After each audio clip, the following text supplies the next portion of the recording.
Hi friends, ನಾನು ನಳಿನಿ.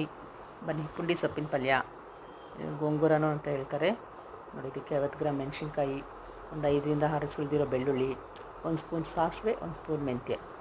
ಸಾಸಿವೆ ಮೆಂತ್ಯನ first ಹುರ್ಕೊಂಬಿಡೋಣ. ಚೆನ್ನಾಗಿ ಗಮ್ಮಂತ ಸ್ಮೆಲ್ ಬರುತ್ತೆ. ಆ ಥರ ಹುರ್ಕೊಂಡು ಸೈಡ್ಗೆ ಇಟ್ಕೊಂಡ್ಬಿಡೋಣ. ಅದೇ ಕಡಾಯಲ್ಲಿ 50 ಗ್ರಾಮ್ ಬ್ಯಾಡಿಗೆ ಮೆಣಸಿನ್ಕಾಯಿ, 50 ಗ್ರಾಮ್ ಮಣ್ಕಟ್ಟು ಖಾರ ಮೆಣಸಿನ್ಕಾಯಿ ಅಂತಾರಲ್ಲ ಅದು, ಅವೆರಡು ಹುರಿದಿಟ್ಕೊಂಡ್ಬಿಡೋಣ. ಮಿಕ್ಸಿಯಲ್ಲಿ ಅವೆರಡು ಬೇರೆ ಇವೆರಡು ಬೇರೆ ಬೇರೆ ಬೇರೆಯಾಗಿ ಮಿಕ್ಸಿ ಇಟ್ಕೊಳ್ಳೋಣ. ಯಾಕೆಂದರೆ ಸಾಸಿವೆ ಮೆಂತ್ಯ ನೈಸ್ ಪುಡಿ ಆದಂಗೆ ಇದಾಗಲ್ಲ, ಜೊತೆಯಲ್ಲಿ ಎರಡೂ ಆಗೋಲ್ಲ.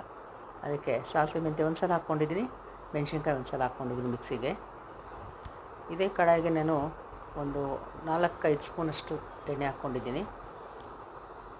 ಸ್ವಲ್ಪ ಎಣ್ಣೆ ಇಳಿಸುತ್ತೆ ಫ್ರೆಂಡ್ಸ್ ಇದಕ್ಕೆ. ಈ ಎಣ್ಣೆಯಲ್ಲಿ ನಾನು ಪುಂಡಿ ಸೊಪ್ಪನ್ನ ಮೊದಲಿನ ತೊಗೊಂಡು ತೊಳೆದು ಚೆನ್ನಾಗಿ ಒಂದು ಬಟ್ಟೆ ಮೇಲೆ ಒಣಗಾಕ್ಬಿಟ್ಟಿದ್ದೆ. ಚೂರು ತೇವ ಇಲ್ದಂಗೆ ನೋಡ್ಕೋಬೇಕು.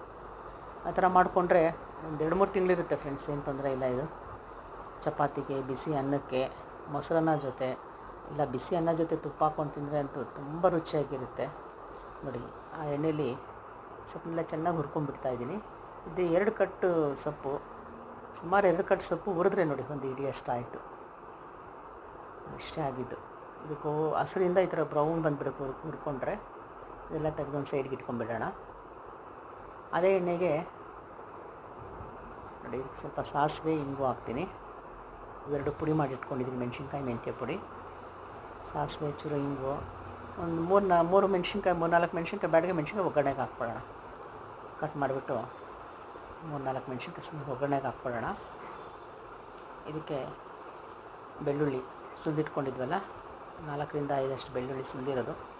ಈ ಸೊಪ್ಪು ಹುರಿದು ತಣ್ಣಗಾದ್ಮೇಲೆ ಒಂದೇ ಒಂದು ಮಿಕ್ಸಿಗೆ ಒಂದು ಸಲ ಮಿಕ್ಸ್ ಮಾಡ್ಕೊಳ್ಳಿ ಫ್ರೆಂಡ್ಸ್. ತುಂಬ ನೈಸಾಗೂ ಬೇಡ, ಒಂದು ಸಲ ಕೈ ಆಡಿಸಿ ಅಷ್ಟೇ. ಒಂದು ತಿರುವಲ್ಲಿ ಹಾಕ್ಸಿ ಇಟ್ಬಿಟ್ರೆ ಸಾಕು. ಈ ಒಗ್ಗರಣೆಯಲ್ಲಿ ಬೆಳ್ಳುಳ್ಳಿ ಹಾಕಿದ್ವಲ್ಲ, ಇದು ಗೋಲ್ಡನ್ ಬ್ರೌನ್ ಕಲರ್ ಬಂದುಬಿಡಲಿ. ಹಸಿ ಎಲ್ಲ ಹಿಂಗೆ ಬಿಡುತ್ತೆ ಬ್ರೌನ್ ಆಗಿ ಬಂದರೆ. ಇದಕ್ಕೆ ನೀವು ಎಷ್ಟು ದಿನ ಇಡೋಕ್ಕೂ ಸರಿ ಹೋಗುತ್ತೆ. ತೇವ ಇದ್ದರೆ ಒಂಥರ ಫಂಗಸ್ ಬಂದುಬಿಡುತ್ತೆ, ಬೇಡ. ಗೋಲ್ಡನ್ ಬಂದಮೇಲೆ ಈ ಮೆಣಸಿನ ಪುಡಿ, ಎಣ್ಣೆ ಬಿಸಿ ಇದ್ದಾಗಲೇ ಮೆಣಸಿನ ಪುಡಿ ಹಾಕ್ಕೊಂಡ್ರೆ ಘಾಟ್ ವಾಸನೆ ಇರೋಲ್ಲ ಫ್ರೆಂಡ್ಸ್. ಇಲ್ಲಾಂದರೆ ಮೆಣಸಿನ್ಕಾಯಿ ಘಾಟ್ ವಾಸನೆ ಇರುತ್ತೆ. ಈಗ ಮೆಂತ್ಯನೂ ಸಾಸಿವೆ ಪುಡಿ ಹಾಕ್ಕೊಂಡ್ಬಿಟ್ಟೆ. ಇದೆಲ್ಲ ಮಿಕ್ಸ್ ಮಾಡಿ ಇಟ್ಬಿಡೋಣ. ಪೂರ್ತಿ ತಣ್ಣಗಾಗ್ಬಿಡಲಿ ಒಗ್ಗರಣೆ. ಉಪ್ಪು ಹಾಕ್ಬಿಡಿ, ನೋಡ್ಕೊಳ್ಳಿ ರುಚಿಗೆ ಎಷ್ಟು ಬೇಕೋ ಅಷ್ಟು. ನಾವು 50 ಗ್ರಾಮ್ ಅಷ್ಟು ಉಪ್ಪು ಹಾಕಿದ್ದೀನಿ, ನೋಡ್ಕೊಳ್ಳಿ ನಿಮ್ಗೆ ಎಷ್ಟು ಬೇಕೋ ಅಷ್ಟು ಉಪ್ಪು. ಅದೆಲ್ಲ ತಣ್ಣಗಾದ್ಮೇಲೆ ಈ ಮಿಕ್ಸಿಯಲ್ಲಿ ಹಾಕಿದ್ವಲ್ಲ ಸೊಪ್ಪು, ಇಷ್ಟನ್ನು ಪೂರ್ತಿ ಮಿಕ್ಸ್ ಮಾಡಿಬಿಡೋಣ ಚೆನ್ನಾಗಿ. ನೋಡಿ, ರೆಡಿ ಆಯಿತು ಪುಂಡಿ ಸೊಪ್ಪಿನ ಪಲ್ಯ. ಟ್ರೈ ಮಾಡಿ ಫ್ರೆಂಡ್ಸ್.